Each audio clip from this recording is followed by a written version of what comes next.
unfortunately 47 out of 47. All of you that are here, including Sesson to my right, that not a single county is dedicating the threshold of 30% to development. The figure is actually dropping due to the same mistakes that were made by the national government. We are beginning to see it in counties. Growing size of recurrent and shrinking in development vote. The reason I asked that question in line with your borrowing policy is that how national government got us into the mess that we are in today as a country is inability to manage your expenses, and because you have political promises to keep, you go and borrow to appear as if you're doing something and you're not prudently managing your finances. If we open this window, what is the assurance that we get from you, Chair, and your members, that there is something that you're doing at governance level to try and comply with that regulation? And like I mentioned, the report from COB on 21-22 and 22-23, the financial year that we've just closed, shows a decline in almost all the counties, which is a worrying trend, because counties are about to go the same direction national government went.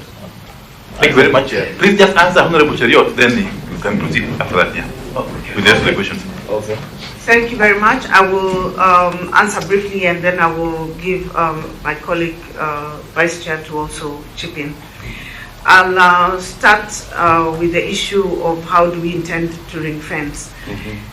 Borrowing is a normal part of every government financial process. There is no government in the world that doesn't have a debt. I think what it is that jeopardizes any country is the extent to which you borrow. Many of them measure borrowing on the basis of their GDP. This country recently have resulted to cap our limits and not deal with the GDP issues for reasons, I guess, as advised by the National Treasury, who are the ones responsible for monetary and economic policy. Now, what we're saying is this. When counties make requests for resources to carry out our functions, year on, what happens is that we are usually given the excuse that the reason we cannot increase your resources to be able to do the functions that you're asking is because this is the only amount we have, because we are having to borrow this much to pay our debt. Now, every budget making process considers two items to fund the budget. One is revenue, the other one is the borrowing to fund the gap. Because in every government, development projects will always exceed the amount of revenue that the country has, and that is why they end up with a gap in borrowing. As I said, the issue is to rationalize what it is that you prioritize as your projects so that you're able to finance your budget. So the borrowing then shouldn't be to the extent that it is in many countries that are in debt distress. Now, what we are saying, since that is the logic that is used for county governments to be denied their revenue, then we should apply the same, that we are given the same space for both the allocation from the revenue, which is what we usually get, and we are saying as a percentage of the revenue that has been raised in the previous year, and we are proposing in this case 45%. And then, considering what the national government is borrowing, the county government should also be given the same window of 20% to fund their budget deficits for their development projects. So in essence, it's just what we're saying is that whatever you're applying at the national level, you should also apply the same principles at the county level.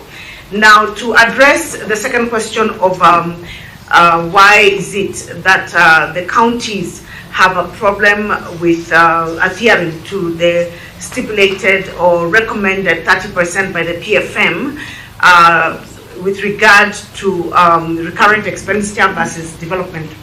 One of the reasons that our recurrent expenditure grows is human resource expenses, which have to do with the staff that we have in the counties. Now, we got functions that were devolved, and with it came human resource. We also found human resource of the counties from the county authorities.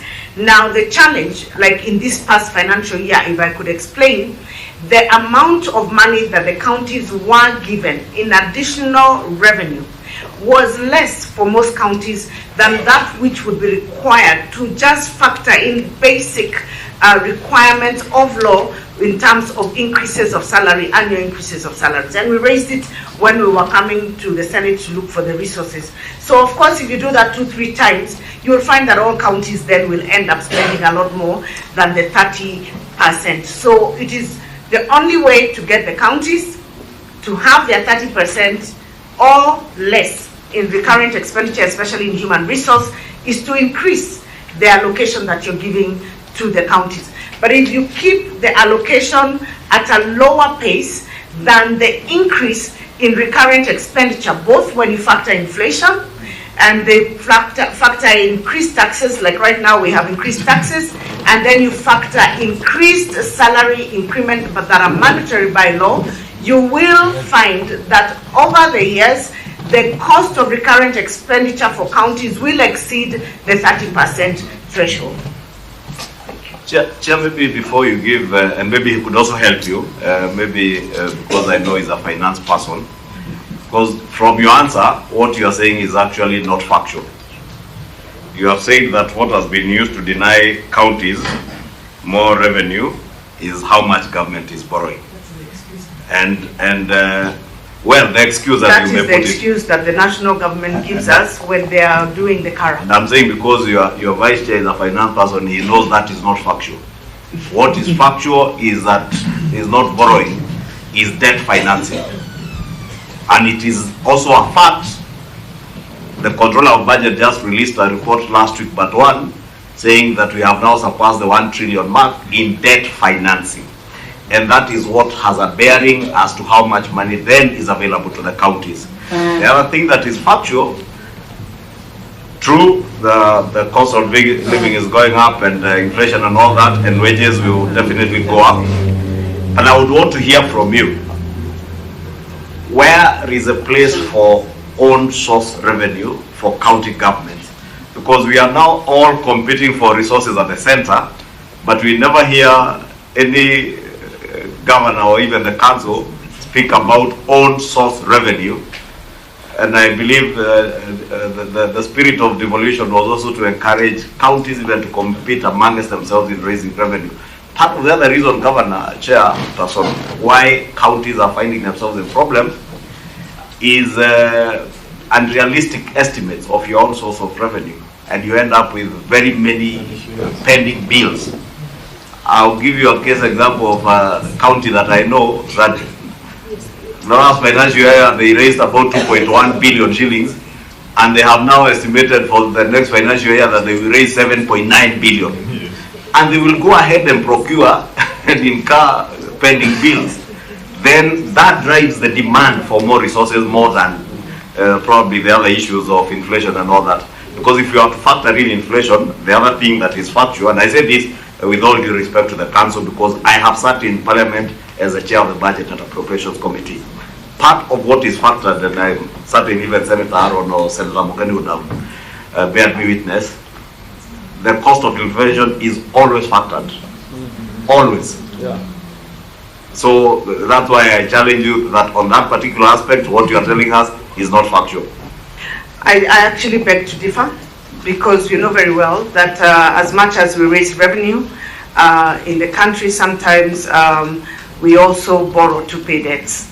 We borrow from A to pay B, or we roll over our maturities and use maybe domestic and convert one borrowing to pay another debt, and that happens, and it is normal in all counties. So I think we can't assume, if you look at how much money that the country collects vis-a-vis how much money that we're spending in development and how much we're paying in debt, you will see that what I'm telling you is factual.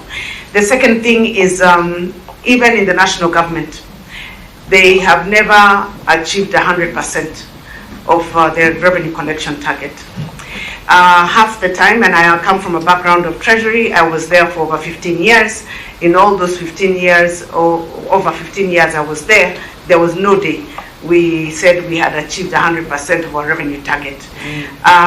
We always get to, in fact, if you get to 85, 90%, it's considered a very good performance. So it is not unusual also to find the same in the country, in the county governments. And I have said on the issue, this I've said before in Senate, I think one of the things that would cure our pending bills, and pending bills, Chair, does not only apply to county governments. Whereas county governments have a fraction of pending bills, I think our total pending bills are about 115 billion shillings. And out of that, you will find that one county will probably have 90, and the rest then have the spread of the little. And the largest bearer of the pending bills is the city of Nairobi, because of the previous local authorities and also the previous regimes. You will find that the national government spending bills are in excess of 400 billion. So when we talk about spending bills and we talk about this financial management, let us be careful not to cast aspersions on the county governments at the expense or at the detriment of the expense of our reputation vis-a-vis the national, because Chair, some of us have the facts, and we will also respond with the facts. Thank you. Vice Chair. Thank you very much to chairs. Issues raised, just add a few things. With all due respect,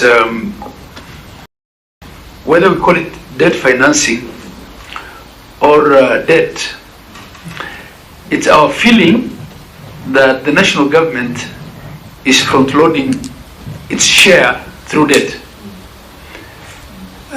In that, when they borrow upfront and spend more on repaying debt, and when you come to the division of revenue, debt is used to explain why we can't get money, it's not fair. If you just even look at the current revenue share formula in the Constitution has provided a ceiling of 15% as counties